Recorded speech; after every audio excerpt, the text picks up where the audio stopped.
سەبارەت بە گرنگی ئەم کۆبوونەوە هاوکات ڕۆڵی کورد لە یەکلاکردنەوەی بابەتەکان و ئەو پرسانەی کە لە دەستور پێویستە کورد پێداگری لێ بکات لە پەرلەمانی عراقدا بە تایبەتی لەگەڵ میوانەکەم قسە دەکەم بەڕێز دکتۆر وعد سلێمان مزوری شارەزای یاسایی و دەستوری لەگەڵم دەبێت لە دهۆکەوە. دکتۆر وعد سپاسکە لەگەڵ کوردستان 24 دانیشتنی خولی یەکەمی پەرلەمانی عراق دەستی پێ کردووە،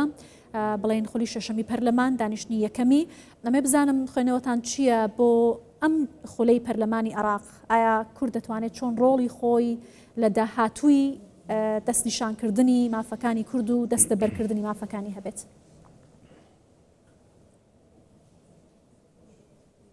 بله، رئیس سلام بۆ جەنابەت گونەباغ. ڕاستی رنجنا پەرلەمانی یا ئێکێت وعدی خۆی یاسایی و دستوری هاتەکردن گرنگی ئەوێت بێ چەندێدایە و بۆ کوردا ئەس بێژم دڤیابە کورد هەمی ئێک بریار و ئێک هەلویست و ئێک بێژم پاکێ چۆبانە بەغدا بەلێ بەداخەوە ئەم مەدیت یعنی حتا دهیژی کورد نەگەهشت بوونە چ بێژین ڕێککەفتنا ئەتنابەرە خۆدا دەربارەی چۆنەتی معاملەکردن گەل بەغدا و گەل لایەنی سیاسی دەربارەی هەمی وان پرس و بێژین کەیست گرێدای هەرێما کوردستانی بە و دەربارەی پێکینانە حکومەتی و هەر هۆسا سەر و کۆمار ئەمە وێ چەندێ ڕادگەهێنیتن و ڕاستی ئاماژەکە مەترسیدارە. یعنی دکتۆر بە داوای لێبوردنەوە گەر لەگەڵم بمێنیتەوە دەگەڕێمەوە هۆڵی پەرلەمانی عراق. مستەنا سامرایی کاندید بۆ وەرگرتنی پۆستی سەرۆکی پەرلەمان قسە دەکات، دەیبینین.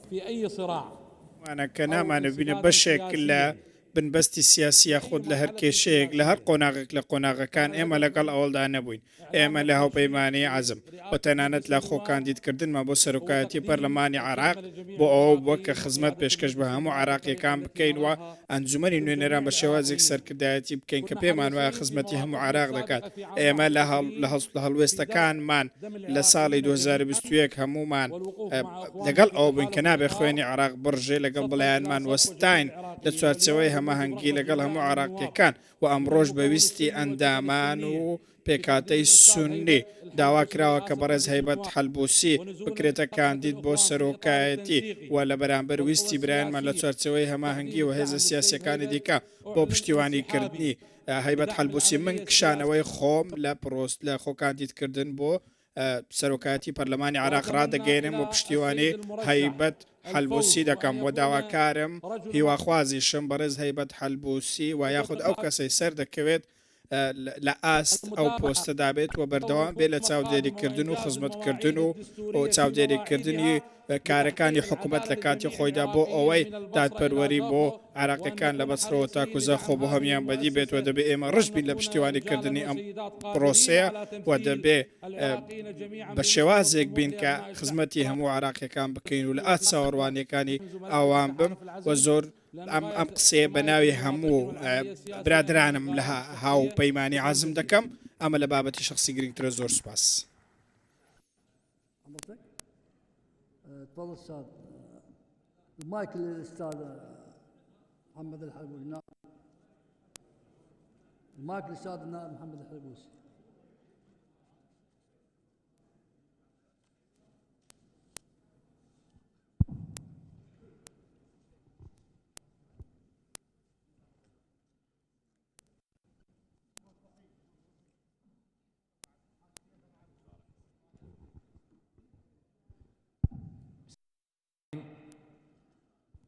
لەخ ڕئیس سەرۆکی هاوپەیمانی عەزم بوو تارێکی لە پەرلەمان پێشکەش کردو ئاماژەی بۆ کرد ئەو لە کاندیدبوونی بۆ سەرۆکی پەرلەمان دەکشێتەوە. هەر کەمێک بەر لە ئێستا هاوپەیمانی عەزم سوور بوون لەسەرەوەی کە مستەنا سامرایی کاندید بێت، بەڵام ئەو لە کاندیدبوونی خۆی کشایە وتی ئەوانیش پاڵپشتی لە هەیبەت حەلبوسی دەدەن بۆی کە پۆستی سەرۆکی پەرلەمان وەربگرێت. دەگەڕێمەوە لای میوانەکەم دکتۆر وعد مزوری لەگەڵم دەبێت. دکتۆر ببوورە ئەگەر بابەتەکە گرنگە جاروبار لە جەنابەتدا دەبڕین و دەگەڕێمەوە وڵات. ئەمەوێت لە نوێترین پێشاتەوە دەست پێ بکەم کشانەوەی مستەنا سامرایی و هەروەها پاڵپشتیکردنی لە هەیبەت حەلبوسی لە پارتی تەقەدم ئەم بابەتە چۆن دەبینی؟ ئایا سونەکان لەم بابەتەشدا توانیوان یەکگرتووی خۆیان بۆ یەکلاکردنەوەی پۆستانە بسەلمێنن؟ أبا تشتكي نورمال از بين الجورابان السياسي دا إجارة عراق دا تشتكي زور طبيعية يعني بريارة بينا ورجرتن لحظات الدوما هي كده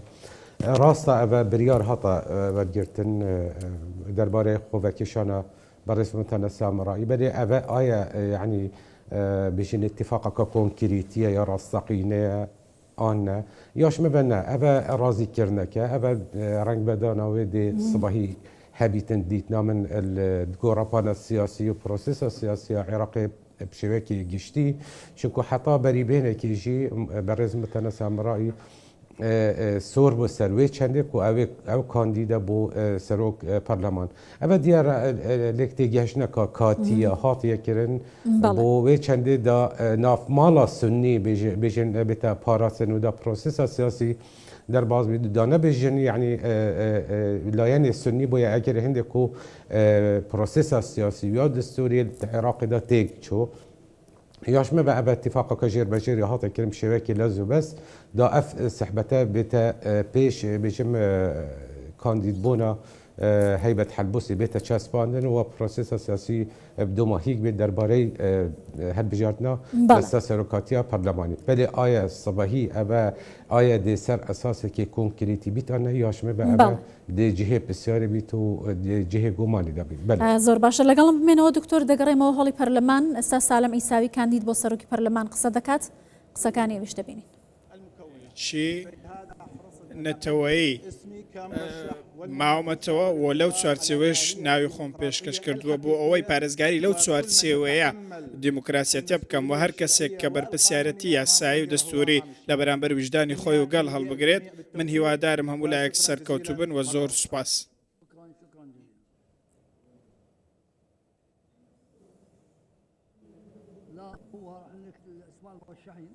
بۆ ڕاگەیاندنی ناوی کاندیدەکان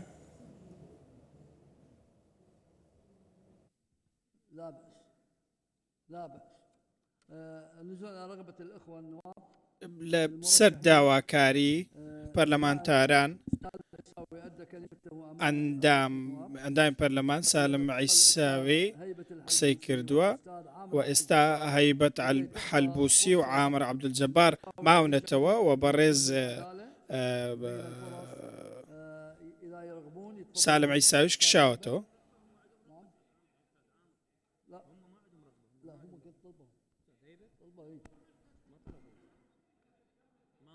خلاص إذا هكذا إذن يغلق باب الترشيح دەرگای خۆ کاندیدکردن داخرە بەو سێ کاندیدە بەڕێز عامر عەبدولجەبار بەڕێز سالم عیساوی بەڕێز هەیبەت حەلبوسی ئەم سێیانیان کاندیدن.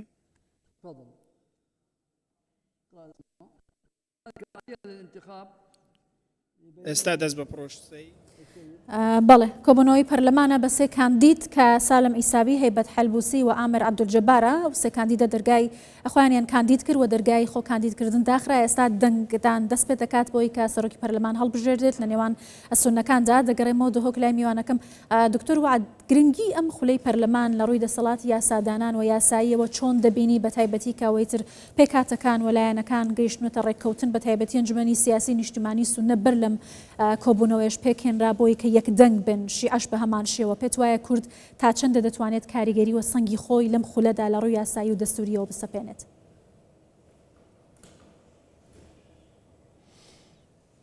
بداخەوە يعني كرت بيويست بوت بيقونا غيدا إجار يكدنج بينو إكريزيانا في ماليا كردي باراز بانا إجار أجرم أمسح كني راستا لأن الشيعي السنيجي ركفتنكو هري شوا بخو كتلكا تشيكري بل إن كتلكا بجنيا راستقينة كونكريتية بدليل هندكو حتى بريبينك يجي كانديدت بوسروك برلمان ناف لأن السني نهض بيكلا كرن بشبكة اكسر و راستقينه هروسا ناف مالا شيعي داجينا كذا درسته ادوي دميدا تبيا ناف مالا كردي بتر رز اللي هاد باكرتن بتر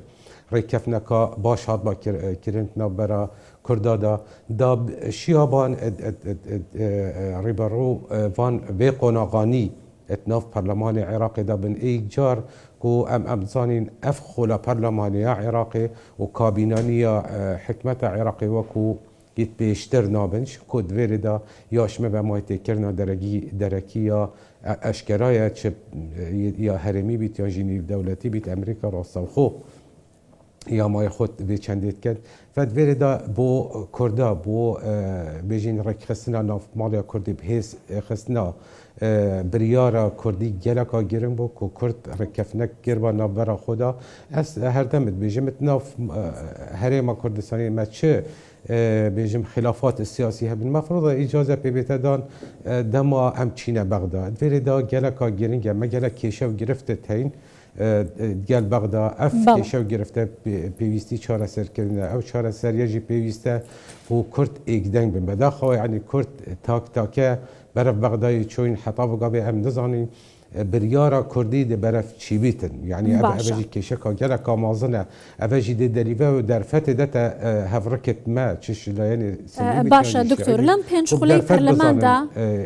رولی پرلمان برانبر به کرد چون بوا آیا پرلمان عراق برانبر به پرسی کرد کم ترخم بوا بله أبجد ميد السروي چندك آية هر نفسها صحبتها آية كرد چند إيجرتي نبرا خدا كم صح كينه تدخلا إيه كده كرد إيجرت بوينه هف بيمانية كردستاني يا بهز بو لي مافو شايستين هرما كردستاني كس نشيا سربيشي سربكتن بلي بداخوا يعني بشتي هنجي خول ديتر پارلمان عراقی بدرفت زانی که کرد یدبوینا پارچه ادبیر دار روده که گلکی خراب برانبری هرما کردستان گیرا چندین بریار دیجی هرما کردستان درخست اجار پشتی مثلا ريفراندوم هبدا اكتوبر يعني جالك تنديد جال هرما كردستان معامله كر او برسد جريداي قوت هرما كردستان بيجي برلمان رول خونگی رب شبکه تندرست و باش لی ادویردا از بیشم برلمان بو خولانی کردشین کاریگر بن کردشین کاری که باش بکن وکو مگوتی چکو چندین فاکتر تین یتهرمی و نیف دولتی هاری کارن بو هرما کردستان کو بشین خدام بریار بن یا جی کاریگر بن ناف برلمانی دا او برلمان بری عراقیاش مبه چو نما يعني ادبير دال ديف وان بيشات السياسية ديف مايتي كانت نية بيجم يت سياسية عراقي دا بله ياش مبا برلمان او برلمان جاران نامينتن لي ابا ادبير دا دريفاكا باشا جاركا دي تر بيجم بو كردا دا بشن اوجي خوريك بخين اتناف جروبانا السياسية عراقية اتناف برلمان دا اتناف حكمة عراقية دا بشن وان مافت هرما كردستان باريزن وان مافت هلاويستي بزبرينن وبشسبين بو هرما كردستان برلمان عراقي خدان بريارة ابهيز وراستقينا وكو جاران نابتن لأبا دعوته بو هميدا يعني السياسية هرما كردستان آستي بمسؤولية دابن کو همی خوب کنه ایک دنگ و ایک بریار و درباره وان کیسا و درباره هر پرسکا گریدای هرما کردستانی با هر کیشکا ناف خویت ناف هرما کردستانی دا مفروضه ابا اجازه پی بیته دان مفروضه ابا بیته باشه اخستن برام بری بغدا هیچ مجال تدانینه ابا مسئولیتکا میجویه مسئولیتکا سیاسیه و دستوریه برام بری خلق هرما کردستانی همی دایان سیاسی هرما کردستانی وگا به تاقی کردنکا مازن دایت تبیت وی آسی دابن کو بشن در حقوی دنگی او خد که هرما کردستان دایوان زور باشه بلام دکتر زور جار حکومتی عراق لا ڕێکەوتنەکان و هەروەها بەڵێنەکانی بەرامبەر بە کورد پاشگەز بۆتەوە کشاوەتەوە یا جێبەجێ نەکردووە تەنانەت پابەندی دەستور نەبووە لە ماوەی ئەم چەند ساڵەدا زیاتر لە 62 مادەی دەستوری بەرامبەر بە کورد پێشێل کراوە جێبەجێ نەکراوە ئەم جۆرە چۆن ئەم جارە کورد دەتوانێت پێداگر بێت لەسەر جێبەجێکردنی دەستور و چەسپاندنی یاسا بله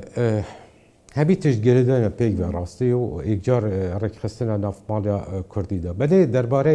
رکفنات گل لایان سیاسی گل حکمت عراقی بداخل از بجم عراق دویر دا کشامت گل عراقی نه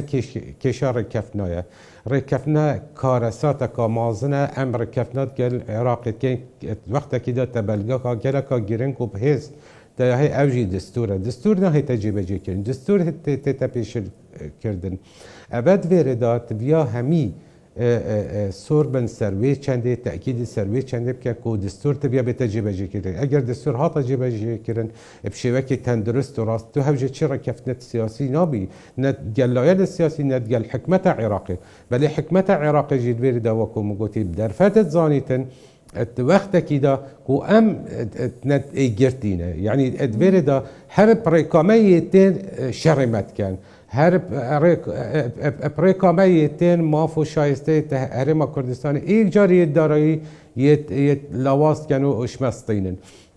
ابد ویردا تبیا همی لاین سیاسی تأکید سروی چند بکن ام هوجه چرا کفنا نینین ما دستور هی حاکم و حکم ما یه سرکی او چترکو همی آسا و رکفتن البن و دستوری تینا کرن مد و دستور بیتا جبجه کرن وکو خو دیرش وان تأویلاتا وان تفسیراتا او کود برجواندیا بجين طائفة جيرية يعني حزبك سياسي يعني لاينك السياسي طائبة البغداديين أبا همي تبيا تأكيد السيرفي چندي بكن أبا إيك يادوي تبيا لاين السياسي تهربا كردستاني ديسا خوب جهينا لاين ديتر إيجاري السني بوي چندي كو فشارك بيخنا سر حكمتا بغداد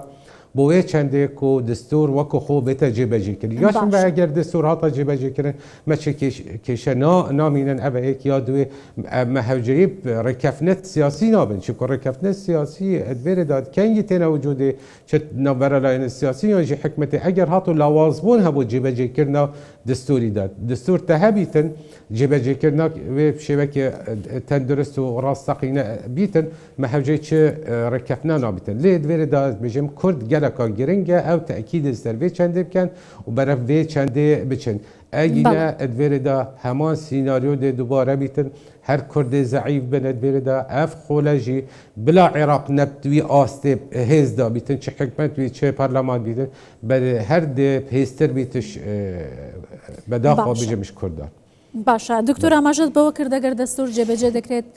بکرێت هیچ کێشەیەک دروست نابێت وەم کێشانەی کێستا لە نێوان عراق و هەرێمی کوردستانی شەیە دووبارە نابێتەوە بەڵام چەند لایەنێکان لایەنی عراقی بە بەردەوام هەوڵی هەموارکردنەوەی دەستوری عراق دەدەن ئەم هەوڵانە چۆن دەبینی وایە هەمواری دەستور لە بەرژەوەندی کامە لایەنی عراقیدایە زیاتر و ئایا ئەمە تێکدانی جارێکی دیکەی ئەو بەڵێن و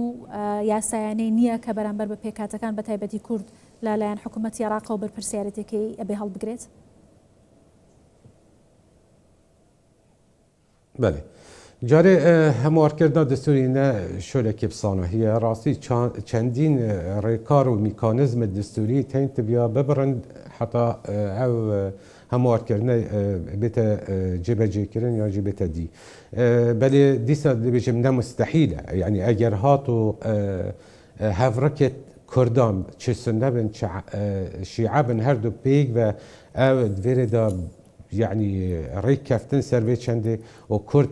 پارچه بن دشين هر تشتكي هر بلانا كبيتن دي درباس كان سر هرما كردستاني وكو من دسبيكي قوتي اف بروسيس همي بيك ويا جريدايا يعني ادوير دا كرد هكر ادوير دا ايك بريار بن درباري بي پرست سركي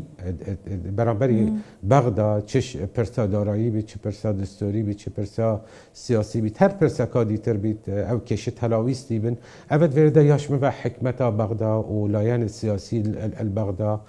دولت عراقی عام نشیت انوان پیشر کریاب کرد دستور ادورده بصانهی نایت گهورین دستور ادورده همی خلک عراقیان زورینه خلک عراق دنگی خوی دای حتانو که یا حاکمت همی عراقی بله بداخل نخاطی جبجه کرم شوکه درست ام تاكيد التبيات في چندي بكين ام چينت وي خندقه ده خندقه جيبچي كرنا دستوري دویدا اگر ما تأکید سر به چندی کر راستی ده بیت جهه بالکشیا هریمی جویانی بدولتی دمنه هندیه کو تو دستوری هموار بکی مکیشت هموار دانینه مکیشت دق دستوری دانینه راستا نه دستوره که نمونه‌ای صداقت بله چکیشه توسا مازنجی تدانینه که تخوم مجیلی هنده بکی و عراق همیه مجیلی هنده بکی کیشه کادیتر بو هنده دبردیتر پیدا کرد پریکا هموار کرده دستوری باشه دکتر بله اگر اف حوله هبن و رنگ جی هب باشه دکتر پێت وایە گۆڕینی پێکاتەی حکوومەتی عراق لە سەرۆک وەزیران و سەرۆکی پەرلەمانە ئەو بابەتانەی کە پۆستانەی کە بەدەست لایەنەکانی دیکەوە جگە لە کورد ئایا هەڵوێستی حکوومەتی عراق بەرامبەر بە کورد گۆڕانکاری بەسەردا دێت لە حکوومەتی داهاتوی عراقدا یان نە لەبەرەوەی پێشووتر ئەزمونمان لەگەڵ زۆربەی و کەسانە بۆ کە ئێستا هەوڵ دەدەن کە پۆستی سەرۆک وەزیرانی عراق بەدەست بهێنن یا پێکاتی حکوومەتی عراق جارێکی دیکە دابڕێژنەوە.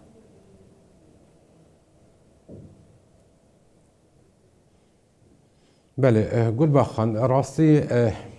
الجناب تنابشير مو يا معلم يجيبوا هم يكو وكو مقوتي جي اف كابينه و اف برلمانيني ديا جواز بيتنش همي خول ديتر و همي كابيني ديتر كو مايتي كرنا راستوخو ان راستوخو يا هرمي يا نيف دولتي هاي اگر هاتو امريكا خول عراق كرا خدان وعدد خود جبجي كرن كون هيلانا هزن چکدار خارجي آساين بيجين اف بيجين سربيچات تكرن سر دستوري نمينيتن ابا اگر هاتو يعني امريكا ما خود بي چندي كرت بروسيسا سياسية عراقي كرت ياش ما بقى في حكمة عراقي جدنا شار بيتريروي راستقينا ودرس ديال هرم كردستان يجي بكتن نت مصلحته ونت برجمندي عراقي ده كو او وضع هرم كردستان تيجي بدا تدبي قناغي دا ايجار شكو دزاني تشاف ديرا كيني بدولتي هي وبو مصلحته برجمندي امريكا جيكا كو بيجم افنا كوكيتنا برا هرم كردستان وعراق جي بين چاره سركرن بلي همي تشتي تبيا كرد خو ريق بخن مخابن يعني اثر دي اخفنا كي بيجم دي دوما كي زبر مسر في خاله ابا جركا جرينجا برجوانديا امريكا دا كو اف ركفنكا انجي بيجين جبجي كرنكا راستقينا يا دستوري هبيتن تنابرا عراقي وهرم كردستان دا ليه از بینم عراق وی هزنا بیتم برانبری هرم کردستانی بله مرجع که دیسا کرد بیا ایگرتی بن هکریت ایگرتی بن یاشمه و ده هزکا درکیجی بخوب دست و اینن دعمکا خارجی دست خوب اینن لی ادویر دا عراق وی هزنا بیتن اگر هاتو او هزن سیاسی او چکدار او خارجی آسای اگر شناف چون حکمت عراق جی دل آواز بید یاش مبد اگر هاتو بالت وان هز سیاسی او گریدای بهند دولت بيجن دراوسي ديال العراقي اگر كرد بون ادوير دا حكمة عراقي جي بيه زيناميتن ياشن بعد اوجي نشار بتنجي دستوري جيبجي كتشي كود برجوانديا ويدايا ود برجوانديا طائفة جيريا شيعة كو بردوام سر حكمي بن ليه ادوير دا ياش مبا دي محاولة كت نيمچه بالانسا كت درست كت نبرا همي لاينا ايكشوانا هربا كردستاني بلي بو كردستان جي گلکا گرنگه او خوشي خور هيك بخين درباري بيچنده زور باشا دكتور زور پێداگری لەسەرەوە دەکرێتەوە کە کورد بە یەک دەنگی و یەک ڕیزی ئەم جارە لە بەغدا ئامادە بێت بۆی کە بتوانێت مافە دەستوری و یاسایەکانی جێبەجێ بکات بەڵام زۆر جار دەستور و یاسا و هاوکات دادگای باڵای فدراڵی و دامەزراوە شەرعیەکان لە بەرژەوەندی کورد بابەتێکێک لایک دەکەنەوە بەڵام دوجارە بێ ڕێکەوتنی سیاسی بڕیار لەسەر جێبەجێکردنی ئەم پرسە لە بەرژەوەندی کووردا بدات ئایا ئەم دەسەڵاتە باڵایە تاکەی لە عراق حکم دەکات و بەرەو ناوەندگرایەتی و مرکزگرایی دەچێت کە پێشووتریش بینیمان لە سیاسەتە عراقم بابەتی لە بەرچاو دەگرت لە بڕی دموکراسیەت و فدراڵیەت ئایا لە حکوومەتی داهاتووی عراقیشتا چاڕوان دەکەن هەر ئەم جۆرە سیاسەتە بەرامبەر بە هەرێمی کوردستان پەیڕۆ بکرێت؟ اول باخان چاره سكرنا كيشا عراقي وزفراندنا عراقي سر ريرابي دستوري ويه قانوني يدرس از بجم شلای امریکا و دم دست چنا بیتن و ایک پاکیت چنا بیتن یاشم و ده بیتا قناق ایکی مدید کو درباره نبشدار بونا وان هیزن چکدار آنجیش دزدانا چکی خو دستیم کرنا چکی خو بو حکمت اید آخری هیدی دیوا اشناب بن پشتی هنگی دی اگر ابد چه بو یاشم و وکم گوتی دی حکمت عراق جی کبیت سرسکا راسقینا و کارخو ابدرستی کت هیدی یاد دوی ادبیشم قناق دوی دویا چاره سر کرنا ده صلاة سیه عراق ده اوجی ده صلاة دادوریه دویا بیتا چاره سر کرن اوجی مکی شکا مازنه گلویجی های چکو هبونا به ده صلاة بخو درباره بشم دادگاه فدرالیه هبونا به دادگاه نیا شرعیه نیا دستوریه وکو همید زانن امزانی جی ظالبونا طائفه گریت ناوی دادگاه دا گره که اشکرایه و کاریگریاوی سر همی وان بریارا او درد که بندجی هرما کردستانی او جی گره کارون و اشکرایه ادویل دایاش مبه اگر هاتو اف دادگاه جی کت سرسکا درست و دا صلاة دادوری جی بيجيم هطا باقش كرن جوان قريج وفان زور باش بيجيم باشماوا ياش مبا ده صلاة دادوريجي الشوكي تندرس كاري خوكت ورنجة تو جالك هوجي دادگاها بالا نبيهنجي چكو اگر دستور هطا جيبجي كرن شهميلا يعني السياسي بچه كيشت هوصا درست نابن وصبايا اگر بريارجي دركت يعني وي دادگاهي ديتا جيبجي كرن بوچي چكو تا بنمایت دولت یاسای آوا کرد اگر هاتو اف دولت آوا بو او دولت پابدی دستوری و یاسای درد کد یاش می تشکیشت حسانا بن لی اف چاره سر کرنا بیجیم پروسس سیاسی و یا دامزراوت دستوری عراق دا ایک قناق دا همی نایتا کرن هیدی یاش می و اگر بیجیم امریکا شیا شرعي سياسي به برلماني درز بكتن پشتینگی حکمتکا دستوری و یا راستقینه درز بکتن او بالا خوش دا صلاة دادوری بناکت یاشم دا صلاة دادوری جی هف جای هنده یک و او جی گوهرین بیتا کرن اگر اف هر سه دا صلاة درز بون گل باخان یاشم بیتا چکیشت حسن آبن و دیسا دا زبرم بیجم هنگی اگر دستور هاتا جبه جای کرن رکفتن سیاسی هف جناکتن بیتا کرن نابره هرما کردستانی و عراقی دا هموی که استا گرنگ دوای هلبجارنی سروکی پرلمان جگریه کمی سروکی پرلمانه که لپشکی شیعه عصاب أهل الحق وهاو بيماني عودان كردوي محمد شيع السوداني وهاو كات هاو بيماني أساس سي كانديديان هي بيتان ويا شيعة كان نجنا ريكوتن لسري كانديدي هاو بشبوي كبوستك ب زوترين كات وبخيرية كلا بكريتا وبيت ويا شيعة لم نيوانا دا تشرولو هلويستي كي بو يكلا كرنوي بوستكاني خوي دبيت ما بس جنابته بو جيجري بله جيجري كمي سروكي برلماني عراق قول بخان بله بله بگوان چکیشه بجم نابن بو شیعه درباره جیگری یکب سروکی پارلمان اول اتفاقات یکرن راسته هفرکو ابدی دی کاندید دی ایک دوک بن بله او یا حسب کی بیت جیگر چکیشه و گرفت بوا پیدا را بنجی او کیشا بجم حتی که او نهات اکلا کردن درباره سروکی حکمت او کیشا شامیا ماصر حتی بقاوی او نهات اکلا کردن بشوی که اکسر بله جیگر بجم بشوی که آسایی دی پربه چیتن چکیشه و گرفت توسا پیدا نابنجی یا شما بو کیشه هکر درست بو دیت نامن یا تایبت احتمالا درباره عصايب اهل الحق يعني او هز تشقدار نبلانا كبيتن احتمالا قومانا كبي السروانا يانجي هندا تبنيها بين السروانا شلاي امريكا بكون بين تشبوس بلا او يتكاريجر وان هم نتناف دامو دزگهت سرکیت دولت عراقی اگر ده ما چکیشو گرفت مبخوجی دیگروا بجم نابیتن چکو هر سرکی حکمت که او تیتا تشکیل آنجی تیتا کاندید کرن برازمندیا ما بیتن بگمان جیگیری سروک پارلمان جی بچه کشد ادگل نبیتن لی از دیدم چه او دینا نابن چه اصلا نابن درباره جیگیری ایکم سروک پارلمانی الا وقت مگوتی اگر هاتو تبینی کدرکی هبیتن باشە دکتۆر ئاماژەت بە تێبینیەکانی ئەمریکا کرد بە تایبەتی کە داوایان کردبووانەی کە ئەندامی گروپە چەکدارەکانن کە لە ئەندامە وەکو ئەندامی ئەنجومەنی نوێرانیانی عراق هەڵدەبژێرێن بۆیان نییە خۆیان بۆ پۆستەکان کاندید بکەن پێت وایە لەم هەڵبژاردنەوە لە دانیشتنی خولی یەکەمی پەرلەمان و لە داهاتوودا بۆ پۆستەکانی دیکە کاریگەری بڕیارەکان و هەروەها تێبینیەکانی ئەمریکا دیارە ئایا ئەوەی کە ئەمریکا ئەوێت جێبەجێ دەکرێت لەم پێکهاتەی داهاتوی حکوومەتی عراقدا؟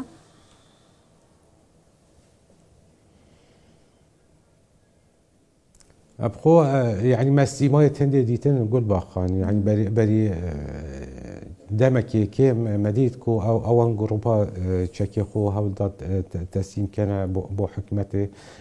يعني هند هاول دان يا هيكو بيجين استجابه هبيتن بو بريارا امريكا بو بيچنده و امريكا بالا خوجي جيبنا كتياش يعني صباحي اگر هاتو اف بيش توجه امريكا درباره عراق دا و درباره وان هزن چکدار اگر نهاتا جيبجي كرنده كي شبو عراقي پیدا بيد گلک جارا خونامكا راستا و خوجيت بيشم وزارة درباره امريكا راسي عراقي كركو و هكر هاتو ابا جيبجي نبون راسي عراق دي توشي قيرانكا گلكا دارایی یا سیاسی جي هبيتن ابا دي كيشا كمانزن بو عراقي پیدا بيتن کیشه کادیتر رنگ بجیم پیچوانه بیچنده پیدا بیت اگر هاتو صداست افت بنیت امریکا جیبه جبون احتمال رنگ ودانا بیچنده سر ناف خویا عراق بخو یک جارت ناف مالیا شیعه پیدا ببیتن ابا بگمان ده ناف مالیا شیعه ده ضعیف کتن ابا ایک او لاینو او گروپن چکدار احتمال او هولدانی بکن کوش در و یاسای شول بکن جارا کادیتر و دیجی حکمت شول بکن فابا يعني عراق بخوجي حكمة عراقياني وبرلمان بخوجي برانبري وكو مقوتي تحقيقنا مازن وتحديا كمازن ديتا بيش او وان تبينيا جيبجي كان صداصات وكو مقوتي دي كيشان بخوي بيدا بتنافوا داخلي وكو بيجن مالا شيعي بخو وبو حكمة عراق بخوجي دي كيشا درس كن اگر هاتو جيبجي نبون او دي كيشا دركي بو عراق بيدا كتو ياشمه بأمريكا جي تأكيد السربيت چنده كر یا سورجي سربيت چنده كو في قناغا بهدا تبيع عراق خو باقش كتن جوان جروبا و جوان مايتي كرنات كاروبارت بيجن حكمتي باشا دكتور مل 4 ساڵی ڕابردوودا سەرۆکایەتی محەممەد شیع سوودانیمان بینی لە پۆستی سەرۆکۆزیرانی عراق و هەڵوێستانی کە بەرامبەر بە کورد بەگشتی و هاوکات بۆ پەیوەندیەکانی دەرەوەی عراق لەگەڵ وڵاتانی دیکەدا هەی بوو ئێستاش کاندیدی بەهێزی هاوپەیمانی ئاوادانکردنەوەیە بۆ ئەوەی کە پۆستی سەرۆکۆزیرانی عراق وەربگرێت و چوارچێوەی هەماهەنگیش پاڵپشتی دەکات پێت وایە ئەمە لەلایەنی نێودەوڵەتیەوە چۆن لێک دەدرێتەوە ئایا ئەتوانێت ئەو معادلاتانەی کە ئێستا بۆ خوێندنەوەی بۆ دەکرێت بۆ حکوومەتی داهاتووی عراق سوودانی ئەمە ڕاست بکاتەوە یا جارێکی دیکە ئەگەڕێنەوە بۆ هەمان پاشخان و هەمان سیاست کە لە عراقدا پێڕۆکراوە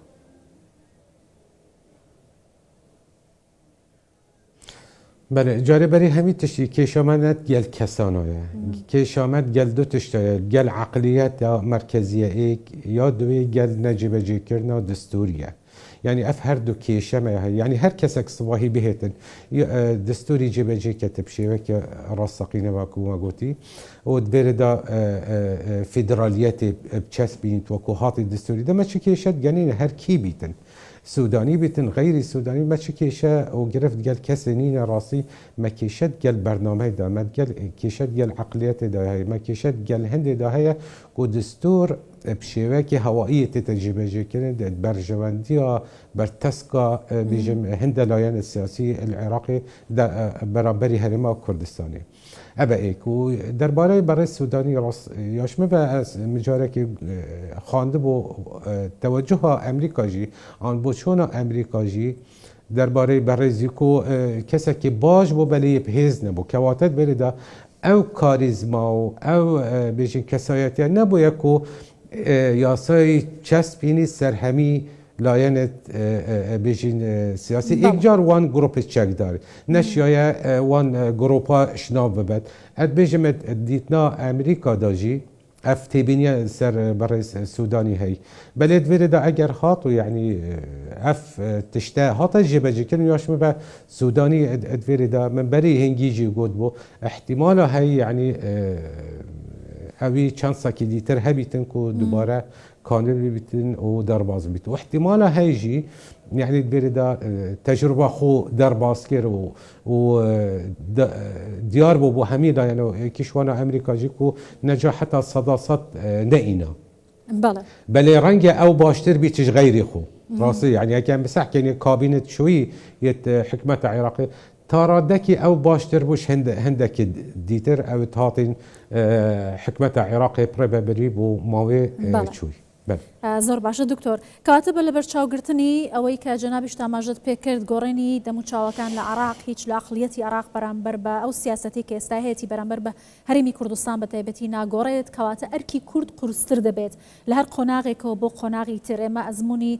چەند ساڵ حکومڕانی دوور و درێژمان لەگەڵ عراق هەیە بەڵام کێشەکان هەر بەردەوامن ئەمجارە کورد چۆن دەتوانێت لە چه دەرگایەکەوە ئەتوانێت بۆ جێبەجێکردنی دەستور بۆ پابندکردنی حکوومەتی عراق بەڕێککەوتنەکان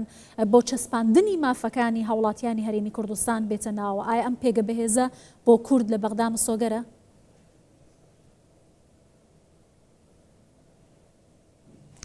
گولباخان یعنی کوردات بێژم ئیک بژاردەیە هەی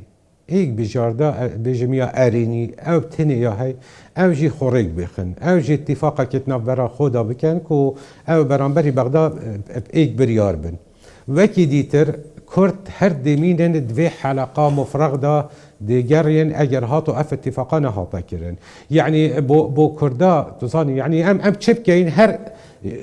ڕووی ژمارە کورسیە هەر ئەون ئەو هاتینە دەستنیشانکردن بوو بە ئەvە ناو پەرلەمانیدا ئەو کاریگەریە مازن منابیتن بێگومان بەلێ وەکی دیتر ئەگەر هاتو یعنی کورد بەرامبەری بەغدا بۆ پرسن هەر پرسەکە گیرێدای کوردا بە هەکە گرتی بن یاشمەوە ئەو دەشین یعنی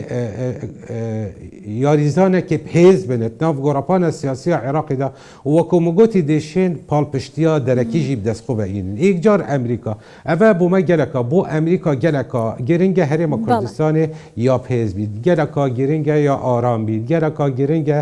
یا بێژین ڕێککەفتنت بەردەوام یە جێبەجێکار هەبنت گەل حکومەتە عێراقی ئەvە ئەگەر هاتۆ هەرێما کوردستان لایەنە سیاسیت هەرێما کوردستانی ڕێککەفتن سەروێ چەندێ یاشمەوە دێشێن ئەو ماف و شایستەی هەرێما کوردستانی بدەستخۆ ببین دێشێن وەکو مگوتی یاریزانێکی پێز بن ناو گۆڕاپانە سیاسیە عێراقی دێشێن فشارێکی یەخنە سەر حکومەتە عێراقی ڕاستی هەرێما کوردستانی ئەvە بۆ ماوەی نزیکی 11 ساڵایە یاد ناڵیت بن سیاسەتە شۆفینیە عێراقی یا دارایی ئەز ئەبێژم یەکجار ئەvە geleka giringe herêma Kurdistanê xelkê herêma Kurdistanê mûçexorên herêma Kurdistanê ji vê zolmê derkevin ev hewceyê hindê êgirtina layên siyasî eger hat û ewa êk plan hebîtin rasî û nexşerêgayek hebîtin derbarê vê çendê dêşên karekê ciddîken dêşên karekê başken Kurdistan معادلات سیاسیە عێراقیدا geleka giringe Kurdistan reqeme jimareka geleka giringe ser asê nîv dewletî û herêmî da çavê xelkî hemiyê divêrê da bedaxewa bes kêşame ew e ku rêkeftineka baş nînet naflayên siyasî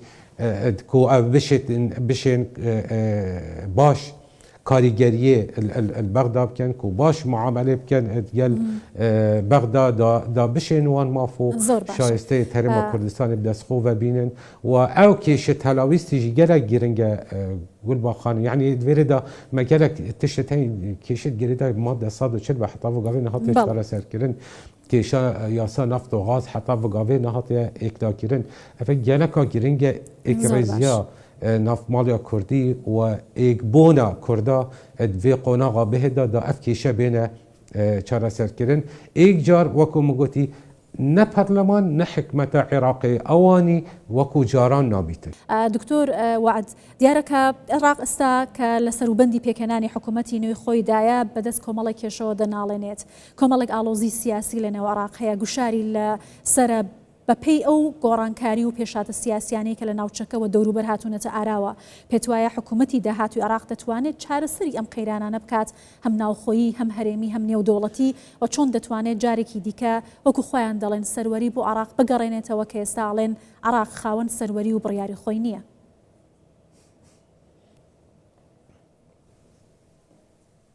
بله بگومان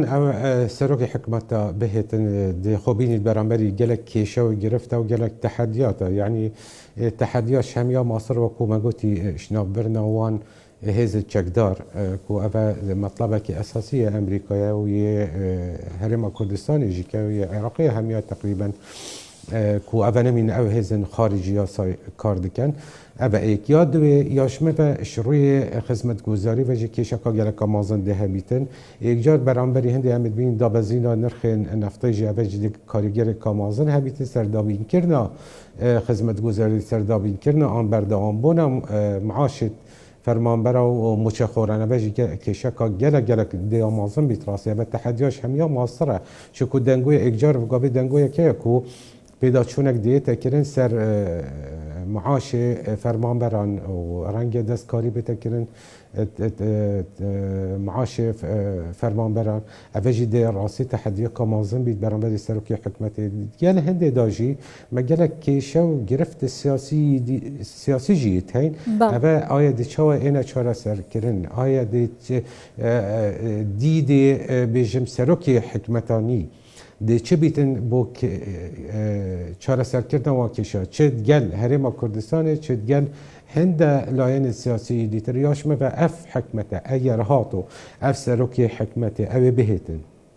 اگر هاتو پال پشتیا درکی هبیتن اگجاریا امریکا دی نجاحت هینتن چکو هنگی احتمالات هین صد کرجی دگل دی کارکن و تارادکی جی سنج دی پال پشت بن دی نجاحت این تشبه ناحیه به بس هر دمینن هند تحدیات دی چکو ربونا وان تحدیات و چاره سر کردن وان کشا هم یا بصاناهی نابیتن اگجاریا مثلا آبوری چکو کام امزانین دهات عراقی صدانوتو پیش تقریبا نفطیه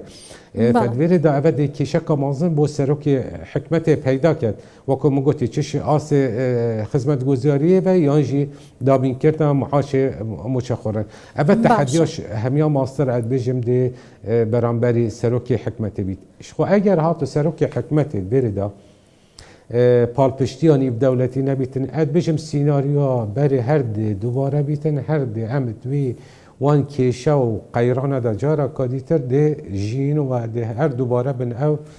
ملفه جارا کادیتر برانبری ما و یعنی برانبری حکمت عراقی و هرم کردستانی زۆر باشە دکتۆر زۆر جار ڕێککەوتنی ژێربەژێری سیاسی شرعەتی دامەزراوەکان لە عێراق دەباتە ژێر پرسیارەوە بۆ نمونە یاسایەک لە پەرلەمان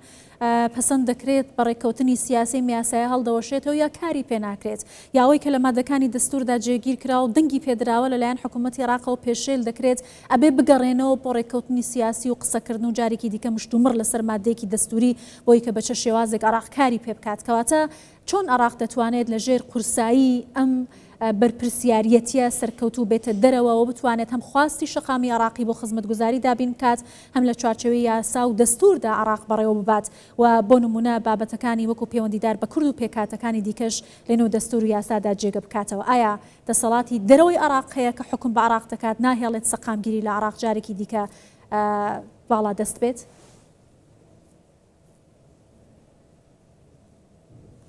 بله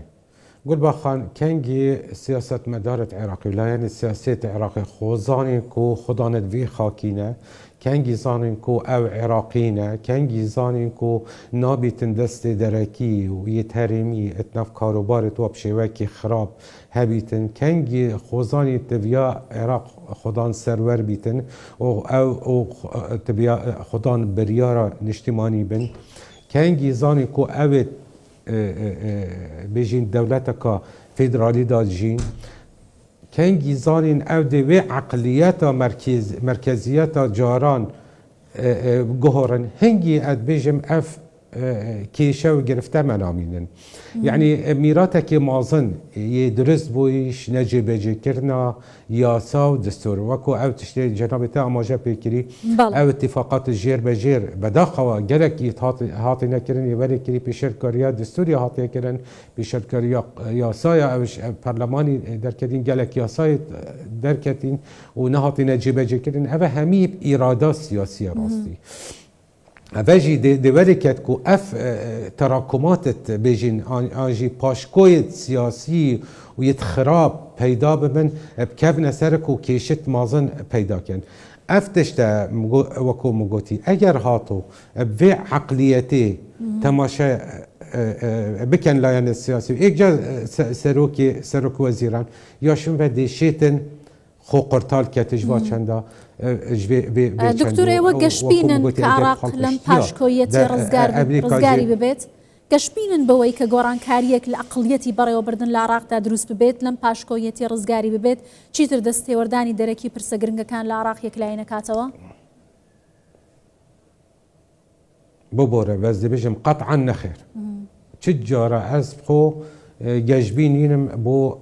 نەک بگاوێ پاشە ڕۆژە عێراقێژی عراق حتا بگاوێ من gelek carê gotî û dêrî jî 10 carekem Iraq serwereqê dewlete berê dîfakto da tuwaqî da hîç sîmayê dewletê nîne Iraq biryara Iraqê ji derbetêtin nexşerêga rêvebirna damûdenziya het Iraqê ya ji derbetêtin ev ya şêwekê eşkera hemî kes zanîtin Iraq hîç dewlet nîne Iraq yani ew ê bigavê hukmên Iraqê dikin zor bedaxewe ez bêjim çend tîma û ruhiyeta Iraqê li defanîne qet û qet ew yê hatîn bۆ cebecêkirina ejendayê derekî hîç berjevendiya Iraqê û Iraqîya et xeyalê wa danîne lê divêre de ev dê wermeketin ku çi cara gejbîn nebîn ku Iraqeka tendurist ku pabendî destûrî bîtin پیدا ببیتن کنگی مایتی کرنا درکیا هرمی اگجار یا نوان دولت بالا دست عراق دا و چه کرنا بریار سیاسی عراق دا نما هنگی از بیشم والله سیمایت هند پیدا بون و ممکن عراق کا بیشم مدرن پیدا ببید کو پابندی دستوری بید عقلیت مرکزیت و عقلیت شوفینی گلبا خان شب و روژه کدا پیدا نبیتن راستی اوه پیوستی اراده که پیوستی فشاره که پیوستی ایمان هیا باوری هیا که تو پشتی 2003 تو چاید قناقا کادیدا او عقلیت مرکزیه بره نما دولت حولاتی بونه دولت یاساییه دولت فدرالیه تبیا اف سیاست مدارت عراقی دام پیدان وی چنده بکن بله او نشیم بگاوه وی چنده بکن بوچی وکو مگوتی مایتی کرنا هرمی ات کاروبارت عراقی دا ریگیرد ادوی چندی دا کنگی او مایتی کرنا اما هنگی از بیجمتا والا ممکنه هم بیجین امد گجبینین درباره پاشاروجا عراقی بله زور سپاس دکم برز دکتور وعد سلیمان مزوری شارزای یاسایی و دستوری لمرمال تایبەتە نزیکی کاتژمێری و نیوە کە لەگەڵمانی سپاس بۆ چوونەکانت دکتۆر کە لەگەڵ کوردستان 24